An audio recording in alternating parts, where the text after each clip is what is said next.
Hey, coucou! Bonjour et bienvenue dans cette vidéo pour vous présenter les 2 semaines consacrées à la cigarette.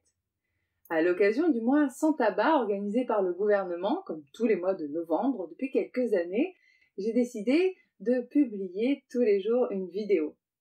En fait, à la base, j'avais prévu, par rapport à mes accompagnements pour que les gens arrêtent de fumer, de leur faire des vidéos d'accompagnement pour les 2 semaines précédant le rendez-vous.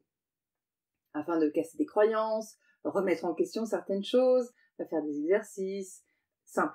Pas besoin du compas, pas besoin de l'équerre et tout ça, c'est bon, vous inquiétez pas. Vous avez perdu votre rapporteur, moi aussi.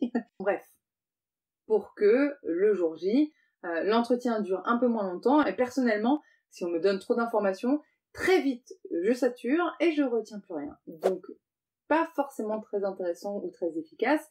Je réfléchissais à un moyen d'amener ça d'une manière plus sympa. Comme c'est le mois sans tabac, je me suis dit, mais pourquoi pas? Et pourquoi je le fais 2 semaines avant? Personnellement, quand je décidais d'arrêter de fumer, si j'étais pas du tout préparée, moi ça le faisait pas. Ces 2 semaines permettent de changer cet état d'esprit pour pouvoir aborder ce mois de novembre sereinement, d'autant plus si vous avez envie d'arrêter de fumer.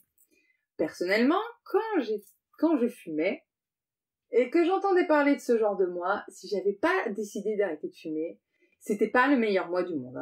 Non, c'était vraiment le mois le plus chiant de l'année même. Parce que là, tous les gens qui ne fument pas, ils se mettent dans la tête, parce qu'ils entendent à la radio le 1er novembre, « Ah, c'est moi sans tabac, alors quand est-ce que t'arrêtes de fumer ?» Puis tu fumes, mais tu fumes beaucoup, en fait. Ça donne envie de fumer 2 fois plus.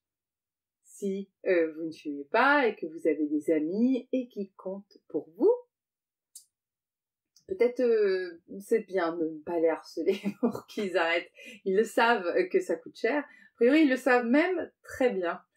Donc, il faut juste les laisser faire leur choix. Montrez-leur que c'est très sympa de ne pas fumer. Vous êtes des non-fumeurs très très sympas, mais laissez-les faire les choses à leur rythme. Sur ce, je vous dis à demain, puisqu'on commence demain. Et d'ici là, prenez soin de vous.